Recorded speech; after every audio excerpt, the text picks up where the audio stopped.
Bonjour à tous et nous sommes encore pour un beau sujet qui concerne comment profiter de sa première chance. La chance peut être soit financière ou soit une chance du travail, soit avoir les revenus. Première partie de notre vidéo, nous allons parler à propos de quoi ce qu'on peut faire si on trouve la première chance. Deuxième partie de notre vidéo, nous allons parler à propos de ce qui arrive souvent lors de sa première chance.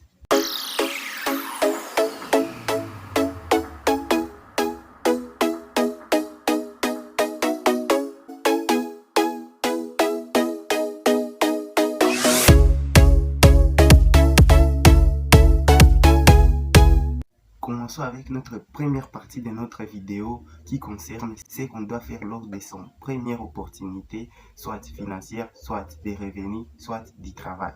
Tu dois vraiment faire un développement de ton actif et non de ton passif. Un actif, c'est les choses qui peuvent te faire des profits, des bénéfices, qui te faire des rentabilités. Les passifs sont les choses qui on peut acheter pour montrer aux gens qu'on a réussi la vie alors que la vie nous a réussi. Par exemple, un exemple d'un actif, exemple les marchandises qu'on peut vendre, puis ça amène des bénéfices. Exemple, l'outil de transport là qui peut aller en cours de route chaque fois et ça amène les profits, ça amène l'argent. Exemple d'un passif, c'est par exemple un mouchoir de $225. Exemple, un smartphone de $500. Si on a une maison, exemple, un écran plat de $400. Ces passifs-là, au lieu d'amener les bénéfices, ça doit amener alors les charges. C'est ça. Donc, ça n'amène rien du tout vraiment.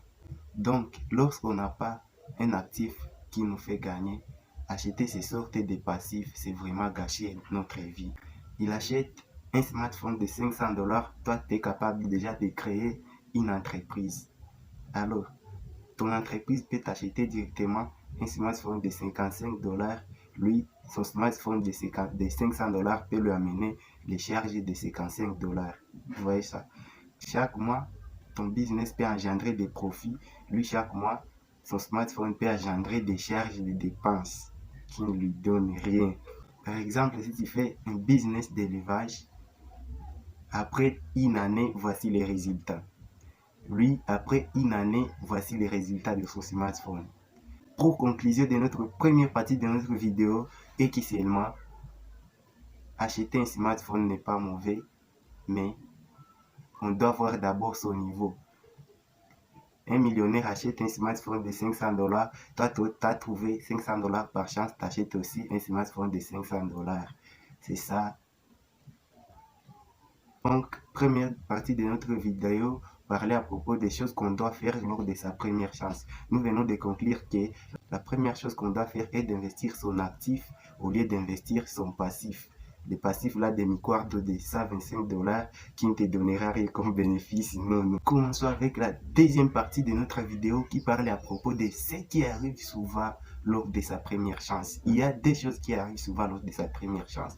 La première chose qui arrive lors de sa première chance est qu'il peut y avoir soit perte volontaire de ses revenus. Deuxième chose qui peut arriver, il peut y avoir soit perte involontaire de ses revenus.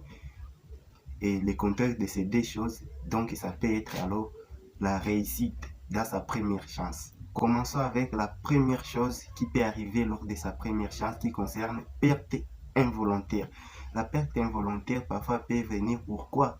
C'est pour que lorsqu'on va trouver pour la deuxième fois, qu'on puisse être alors sage, non orgueilleux. Parfois, vous savez, lorsque nous trouvons pour la première fois, nous pouvons avoir l'habitude de voir tout le monde comme s'ils sont très bas que nous. Alors, c'est par là que le Créateur peut nous ravir d'abord pour que lorsque nous allons trouver pour la deuxième fois, pour que nous puissions être sages parfois. Par exemple, moi, la première chance que j'avais trouvée lorsque j'avais travaillé en ferraillage, j'avais trouvé une entreprise, mais quand ça a été pillé, ça m'avait donné une leçon, ça m'avait donné vraiment une leçon qui m'avait fait comprendre que parfois on peut trouver et on peut perdre, et trouver n'est pas à dire être héros plus que les autres, parce qu'on peut trouver, on peut perdre. Alors, Ce n'est pas à dire que je me croyais déjà ok les autres, mais ça m'a donné seulement une leçon. Et les gens qui m'avaient pillé, c'est eux qui me racontent en cours de route et c'est eux toujours qui me demandent en cours de route le moyen de transport et moi je ne peux pas les donner.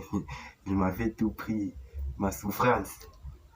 Ils n'ont rien aujourd'hui, ils sont en train de souffrir vraiment. Bref, de notre partie qui concerne perte involontaire, ça me donne seulement une leçon qui est, même si on trouve, même si on ne trouve pas, il faut toujours être humble, il faut toujours être simple, il faut toujours être respectueux envers les autres qui n'ont pas. Parce qu'on peut trouver, on peut perdre. Lorsqu'on a trouvé, il ne faut pas négliger les autres.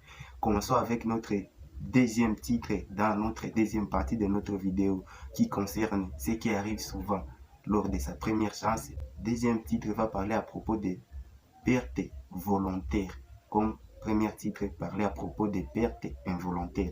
Perte volontaire peut venir pourquoi? Perte volontaire peut venir par manque d'éducation financière, soit par manque de confiance, par manque de connaissances, donc par manque de confiance en soi. La manque de confiance en soi peut faire à ce qu'on ne puisse pas faire l'action. Par exemple, il trouve 300$, mais par manque de confiance, à cause de mettre tant de négativité dans ses pensées, il a peur de commencer. Donc, il ne faut pas avoir de négativité dans ces choses lors de ses prévisions. Il faut prévoir et dire que tout va bien aller. Il faut dire que tout va bien aller si on commence. Parce que les choses deviennent parfois faciles lorsqu'on a déjà commencé. Mais commencer l'action qui va te faire des bénéfices, ça devient parfois difficile. Mais lorsqu'on a déjà commencé, les choses deviennent alors faciles et on doit comprendre tous les renseignements. On a déjà compris le système de l'activité. Donc, dans notre deuxième titre qui concerne perte volontaire, vraiment, il ne faut pas avoir des pertes volontaires à cause du manque de connaissances. Il faut avoir confiance en soi. Il faut avoir l'intelligence de commencer l'action. Il faut commencer directement à faire l'action au lieu d'avoir des négativités dans les choses. Mais il faut être toujours positif. C'est ainsi la fin de notre vidéo. Voilà, c'est toujours éviter l'obstacle de l'avenir. Nous allons réussir ensemble.